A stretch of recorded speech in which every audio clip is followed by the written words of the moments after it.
اسی طرح ایک اہم سوال یہ ہے کہ بہت سارے غیر مسلم حضرات رمضان کے مہینے میں روزہ رکھتے ہیں اور کئی سال سے روزہ رکھ رہے ہیں. بہت ساری عورتیں مسلمان نہیں ہیں لیکن روزہ رکھتی ہیں, بہت سارے مرد روزہ رکھتے ہیں. آخر کیا ان کو بھی ثواب ملے گا؟ ان کے روزے کا کیا حکم ہے؟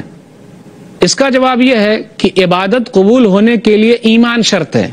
تو ہمارے اور آپ کے لیے ضروری ہے کہ ان لوگوں کو اسلام کی دعوت دیں, اسلام کی طرف بلائیں.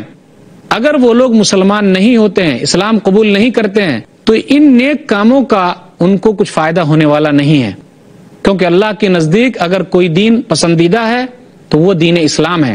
اللہ تعالیٰ کہتا ہے سورہ آل عمران سورہ نمبر 3 آیت نمبر 19, ان الدین عند اللہ الاسلام, اللہ کے نزدیک محبوب دین دین اسلام ہے. سورہ آل عمران سورہ نمبر 3 آیت نمبر 85, وَمَن يَبْتَغِ غَيْرَ الْإِسْلَامِ دِينًا فَلَن يُقْبَلَ مِنْهُ وَهُوَ فِي الْآخِرَةِ مِنَ الْخَاسِرِينَ, اور جو اسلام کے علاوہ کسی اور دین کو پسند کرے گا تو اس سے قبول نہیں کیا جائے گا اور وہ آخرت میں گھاٹے میں ہے.